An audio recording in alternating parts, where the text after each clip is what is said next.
आवाज़ चैनल 9 पर क्राइम कहानी विद कंवल अमानत। एक इंसान ने 40 साल की उम्र में 40 लोगों को बेरहमी से मार डाला।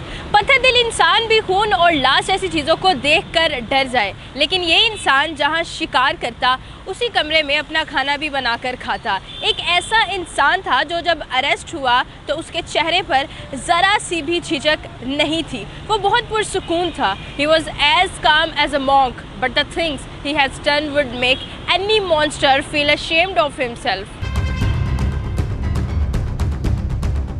इस कहानी का आगाज़ हुआ 20 अक्टूबर 2006 को, जब तिहाड़ जेल में एक अजनबी की कॉल आई और कॉल की दूसरी तरफ से एक इंसान ने ये कहा कि तिहाड़ जेल के गेट नंबर 3 पर एक टोकरी में एक लाश को रखा गया है।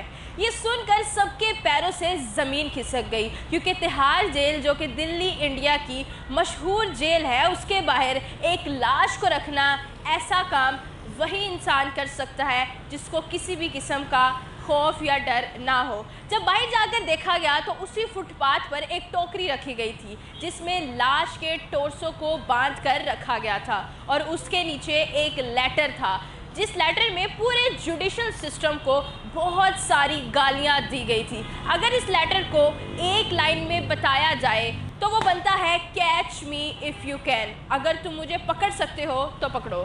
जिसने भी वो लाश वहाँ रखी थी और वो लेटर लिखा था, उससे ये बात तो वाज़ेह थी कि उसे जुडिशल सिस्टम से बहुत ज़्यादा ग्रज था। वो अपने लेटर से ये बताना चाह रहा था कि वो ये काम में कितना माहिर है और पुलिस कैसे अपना काम सही से नहीं कर रही। इन्वेस्टिगेशन का सिलसिला शुरू किया गया। इन्वेस्टिगेशन में सबसे पहले उस कॉल को ट्रेस किया गया जो पुलिस को 20 अक्टूबर को आई थी और उस कॉल ने पुलिस के होश उड़ा दिए थे और ये पता चला कि वो कॉल एक एसटीडी बूथ से आई थी। बूथ के बाहर उसके तरफदारी करने वाले से जब पूछा गया तो उसने कहा कि वहाँ पर सिर्फ एक ही इंसान आया था।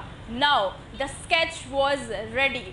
और उस लेटर में लिखे गए कंटेंट से उस कॉलर के एक्सेंट के बारे में भी पता चला कि उसका एक्सेंट बिहारी है। इन्वेस्टिगेशन इसी तरह आगे बढ़ ही रही थी कि 25 अप्रैल 2007 को फिर एक बार पुलिस की घंटी बजी। वही आवाज़, वही लहजा, इशारा बिल्कुल सही था। तिहाड़ जेल के गेट नंबर 3 के बाहर फिर एक बार से उसी स्पॉट पर एक लाश को रखा गया। बॉडी इतनी टाइटली बांधी गई थी कि कोई भी पुलिस वाला उसे खोल नहीं पा रहा था। तभी उस भीड़ में से एक आदमी ने आकर कहा कि मैं इस बॉडी को खोल सकता हूं, और उसने अपने चाकू से उस बॉडी को खोल दिया।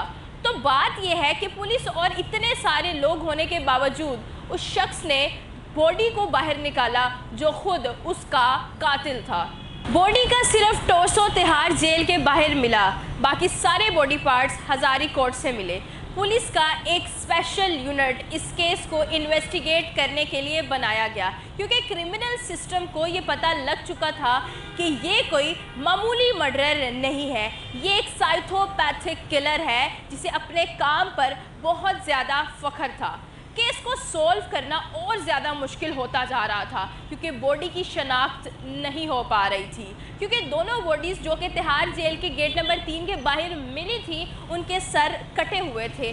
पुलिस को कोई भी आइडिया नहीं था कि ये बॉडी किसकी थी और उनकी जान कहाँ ली गई थी। अब पूरे दिल्ली इंडिया में इस किलर की तलाश शुरू हो गई और तभी पुलिस को एक खबर मिली कि तिहाड़ जेल के गेट नंबर 3 के बाहर एक और सरकटी लाश मिली है और लेटर भी है, और उस लेटर में ये लिखा गया था कि उसे पकड़ने के लिए एक बहुत बड़ा इनाम रखा जाए, क्योंकि उसे अपने काम पर बहुत ज़्यादा फ़ख्र था। उसने ये लिखा कि वो 7 से 8 सालों से मर्डर करता आ रहा है और जब वो मर्डर नहीं करता तो उसका दिमाग ख़राब हो जाता है।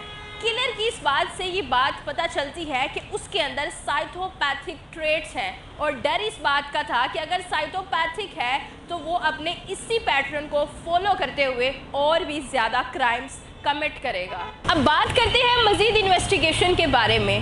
पुलिस पर इस केस का तनाव बढ़ता ही जा रहा था कि तभी उन्हें याद आया कि 1998 में एक ऐसा ही सिमिलर केस हुआ था।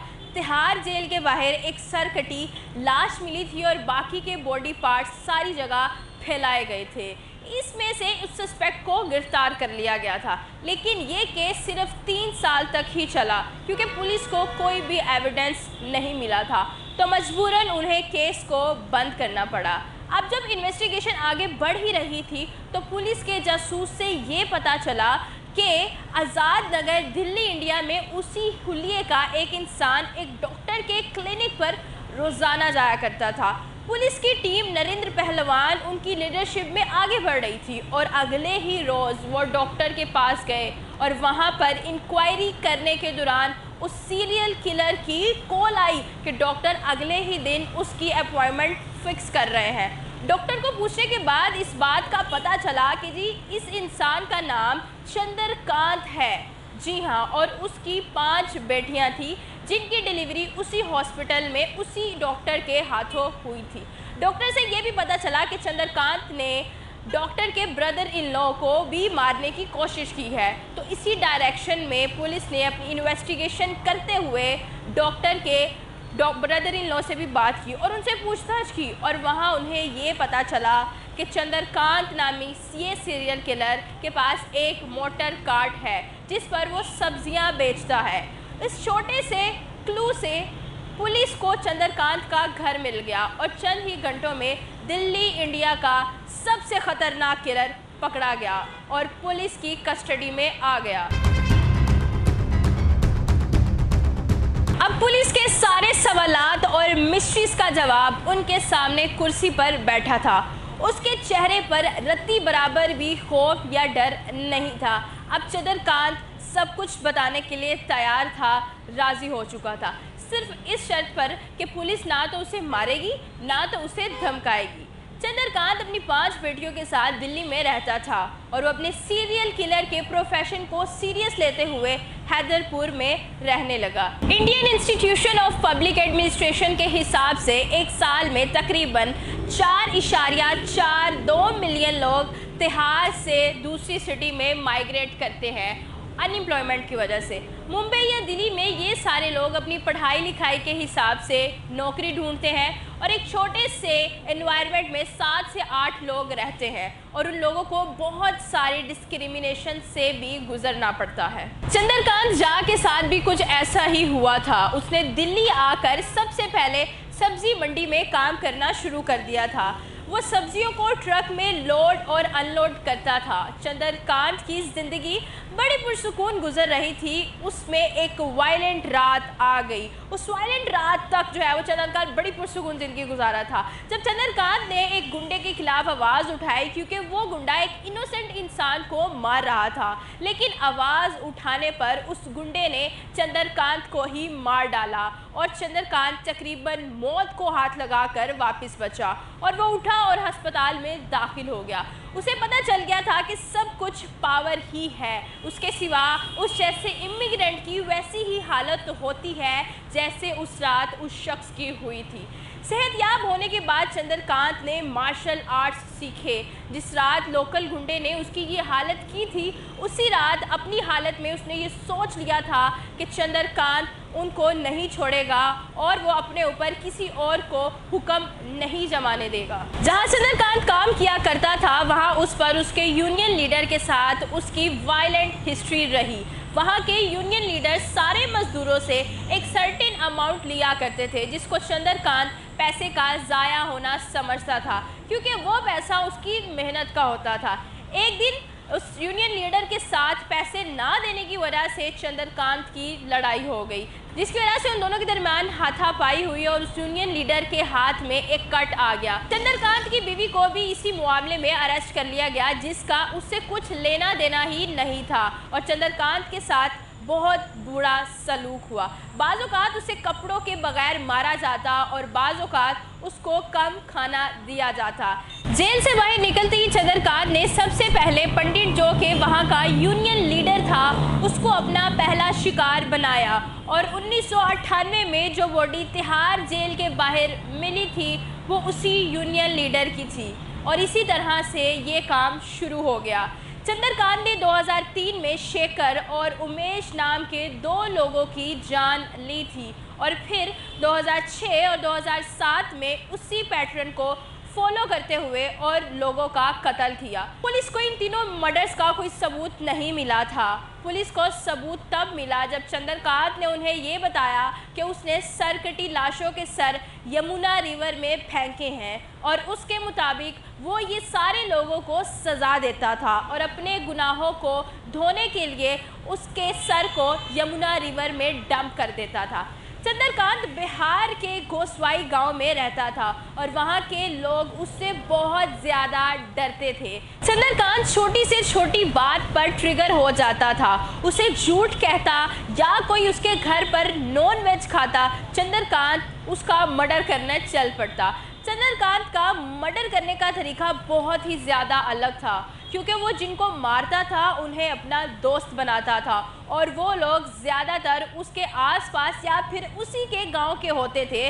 वो उनकी मदद के लिए हाथ आगे बढ़ाता और उन्हें अपने घर में रहने की इजाज़त देता। वो उन्हें ऐसे छोटे मोटे काम कर दिया करता और उसने इसी तरह से अपनी एक पहचान बना ली थी। लेकिन ये सारे दोस्त सिर्फ एक गलती की दूरी पर हुआ करते थे।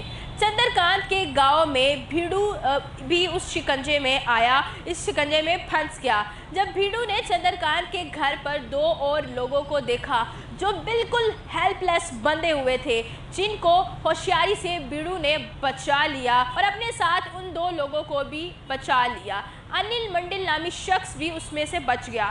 चंद्रकांत के कमरे से अनिल ने एक कैमरा लिया। वो वही कैमरा था जिससे चंद्रकांत फ़ोटोज़ लिया करता था। अपनी कहानी बताते हुए चंद्रकांत के चेहरे पर बिल्कुल भी खौफ या पछतावा नहीं था। तो अब सवाल ये आता है कि किसने चंद्रकांत को दिल्ली इंडिया का सबसे ख़तरनाक सीरियल किलर बनाया। चंद्रकांत का ये कहना था कि उसकी माँ बहुत ज़्यादा इग्नोरेंट थी और हमेशा उसकी आवाज़ को दबाया जाता था और दिल्ली आने के बाद चंद्रकांत के साथ कुछ ऐसे वाक़यात हुए जिसने उसे एक मर्डरर बनाया। तो जब हम मेंटल इश्यूज़ की बात करते हैं तो अमूमन सेलिब्रिटी, अपर क्लास और रिच लोगों की ही बात होती है। हम लेबर क्लास जैसे लोगों को इग्नोर कर देते हैं, जिसमें चंद्रकांत जैसे कई लोग आते हैं। इमिग्रेंट्स की मेंटल हेल्थ के बारे में सोचना बहुत ज़रूरी है।